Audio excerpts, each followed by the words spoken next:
మీకు ఎప్పుడైనా ఈ డౌట్ వచ్చిందా? చాలామంది మనుషులకి కోడి రక్తం లేదా ఏదైనా యానిమల్ రక్తం చూస్తే పెద్దగా భయం వేయదు, కానీ అదే ఒక మనిషి రక్తం చూస్తే ఎందుకు చాలామంది భయపడతారని.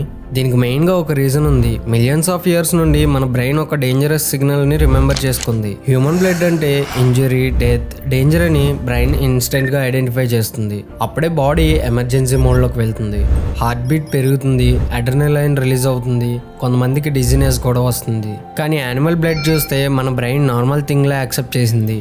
ఎందుకంటే సెంచరీస్ నుండి హ్యూమన్స్ హంటింగ్, ఫుడ్, మీట్తో అలవాటు పడిపోయారు. అందుకే యానిమల్ బ్లడ్ చూస్తే నార్మల్గా ఉంటాం, కానీ మనిషి బ్లడ్ చూస్తే మన సర్వైవల్ ఇన్స్టింక్ట్ యాక్టివేట్ అవుతుంది. సో అది వీక్నెస్ కాదు, మన బ్రెయిన్ మనల్ని ప్రొటెక్ట్ చేయడానికి చేసే రియాక్షన్. అలాగే ఇంకొక రీజన్ కూడా ఉంది, అదే మూవీ అండ్ చైల్డ్హుడ్ కండిషనింగ్. చిన్నప్పటి నుండి హ్యూమన్ బ్లడ్ ని mostly accidents, murders, horror scene లో చూసాం, కాబట్టి బ్రెయిన్ దానిని డేంజర్ సింబల్ లా గుర్తుపెట్టుకుంది. అండ్ నా దగ్గర ఒక ఇంట్రెస్టింగ్ క్వశ్చన్ ఉంది. ఒకవేళ ఒక పర్సన్కి హ్యూమన్ బ్లడ్ అంటే భయం ఉంటే, హ్యూమన్ బ్లడ్ని అండ్ యానిమల్ బ్లడ్ని పక్కనే పెట్టి రెండు ఒకేసారి చూపిస్తే తను ఎగ్జాక్ట్గా దేన్ని చూసి భయపడతాడు? అంటే బ్లడ్ కాబట్టి రెండింటిని చూసి భయపడతాడా, లేక తన బ్రెయిన్ హ్యూమన్ బ్లడ్ని గెస్ చేసి భయపెడుతుందా? మీకు ఆన్సర్ తెలిస్తే కామెంట్ చేయండి.